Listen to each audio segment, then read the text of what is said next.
Regardez bien derrière moi. Ce que vous voyez sur ces écrans, ça ne devrait pas exister.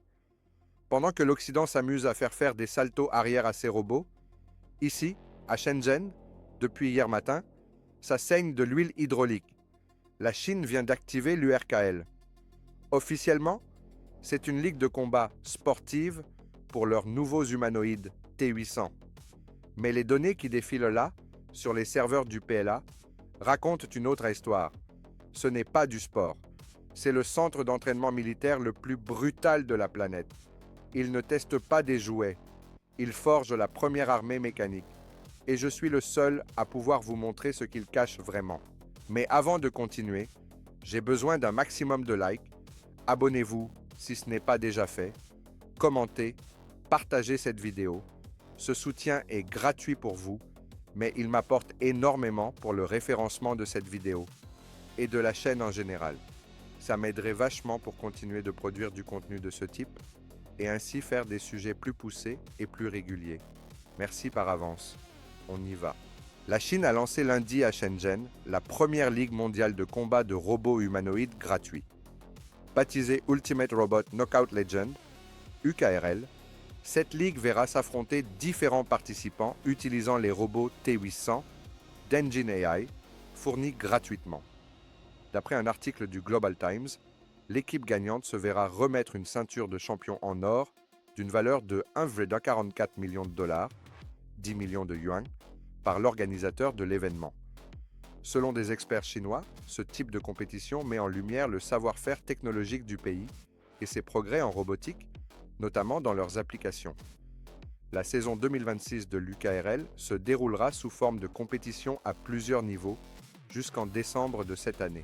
Engine AI a présenté le robot humanoïde T800 début décembre dernier, accompagné d'une vidéo le montrant exécuter des mouvements de combat précis et impeccables, ce qui lui a valu de nombreux éloges en ligne.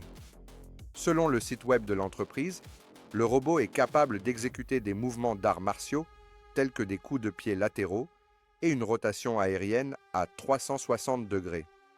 Le T800 est doté de panneaux en aluminium de qualité aéronautique et d'un design extérieur profilé, offrant ainsi des performances durables et légères. Il est équipé d'un système de refroidissement actif au niveau des articulations de ses pieds, garantissant une autonomie jusqu'à 4 heures avec une batterie lithium-ion à semi-conducteur. L'humanoïde T800 est équipé d'un système de détection multimodal qui combine un lidar à 360 degrés, des caméras stéréo et un traitement environnemental ultra rapide pour maintenir une conscience en temps réel de son environnement et éviter les obstacles. Ces moteurs articulaires haute performance délivrent jusqu'à 450 km de couple, permettant des manœuvres dynamiques telles que des coups de pied aériens, des mouvements inspirés de la capoeira et des changements de direction rapides. Le programme UKRL 2026 reflète les efforts de la Chine pour sensibiliser le public à la robotique et la déployer à l'échelle nationale. L'analyste chevronné Pan Helin, basé à Pékin, a déclaré que de tels concours contribuent à sensibiliser le public aux robots humanoïdes et à élargir leurs applications potentielles.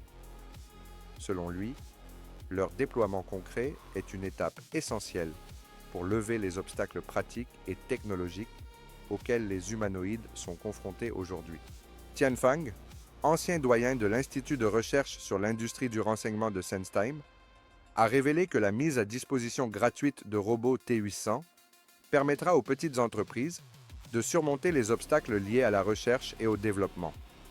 Cette initiative jouera un rôle clé dans l'intégration des applications entre l'industrie, le monde universitaire et les organismes de recherche.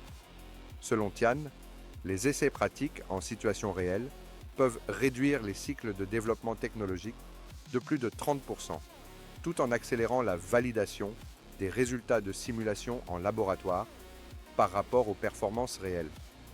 L'événement permettra notamment de contrôler plusieurs paramètres, dont le contrôle du mouvement, l'équilibre dynamique et la résistance au choc. Les composants clés tels que les réducteurs, les vis-mères et les tendons des mains seront testés en profondeur au cours de ce processus.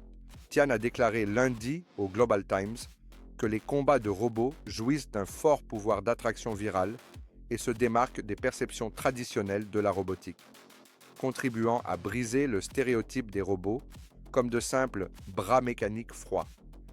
Ils incitent les jeunes générations à s'intéresser aux technologies de pointe, à les découvrir et à les explorer.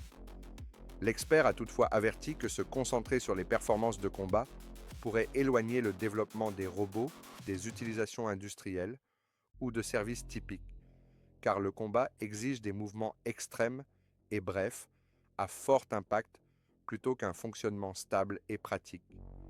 Grâce au progrès rapide de l'intelligence incarnée, les robots humanoïdes chinois progressent rapidement, élargissant leur rôle potentiel tant dans les environnements industriels que domestiques. C'est délirant ce qu'on vient de lire, non? Mais croyez-moi, ce n'est que la partie émergée de l'iceberg. Ce qu'il faut comprendre, c'est que derrière le spectacle de l'URKL et ses combats de robots à Shenzhen, qui ont débuté ce 9 février 2026, se cache une stratégie bien plus profonde pilotée par la PLA. Pour ceux qui ne sont pas familiers avec le terme, la PLA, ou People's Liberation Army, l'armée populaire de libération, c'est tout simplement la force militaire la plus massive de Chine et elle ne s'intéresse pas au sport pour la beauté du geste. Pour eux, cette ligue de combat est un banc d'essai à ciel ouvert. On parle du T800 d'Engine AI, une machine de 1,73 et 75 kg dotée de 29 degrés de liberté, capable de reproduire des mouvements humains d'une complexité absolue. Mais regardez les chiffres de l'article. Le couple des articulations grimpe jusqu'à 450 Nm. Dans un ring, ça fait un chaos spectaculaire. Sur un champ de bataille urbain, c'est la puissance nécessaire pour broyer des blindages ou porter un équipement lourd en courant à une vitesse supérieure à celle d'un humain. L'article mentionne aussi l'endurance. 4 à 5 heures d'autonomie grâce à des batteries solides de haute performance. C'est exactement le temps d'une mission d'infiltration derrière les lignes ennemies. Et c'est là que ça devient flippant.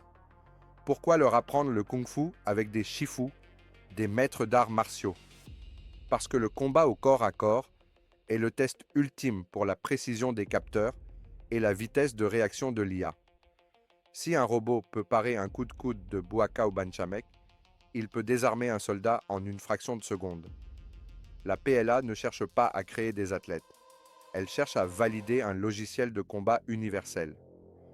Pendant que l'Occident, avec Tesla et son Optimus, mise sur un système fermé, ultra sécurisé et destiné à plier des t-shirts en usine, Engine AI a fait un choix radical, l'open source. Ils ont libéré le code de base et les algorithmes de mouvement. Pourquoi? Pour que des milliers de développeurs chinois optimisent gratuitement le comportement de combat du T800. C'est une guerre de vitesse. L'Optimus est un ouvrier poli.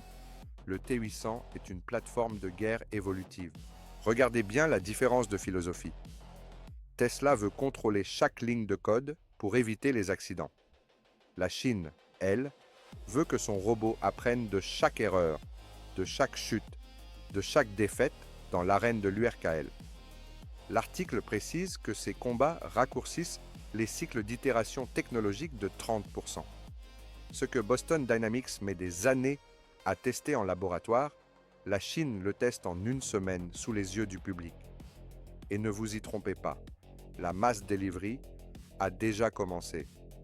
Uptech a déjà livré ses premières flottes de robots, Walker S2. On n'est plus dans la phase des prototypes de salon.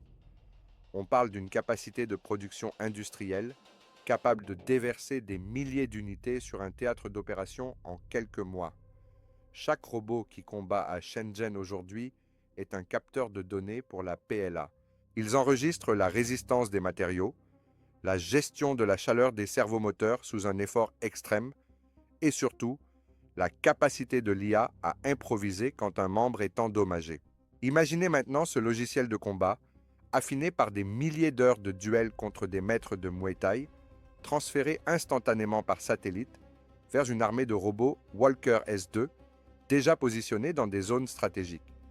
C'est le concept de l'armée dormante.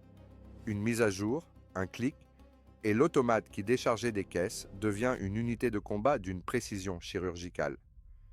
La PLA ne prépare pas une guerre classique. Elle prépare une saturation technologique où le nombre et l'agressivité de l'IA compenseront n'importe quelle supériorité tactique humaine.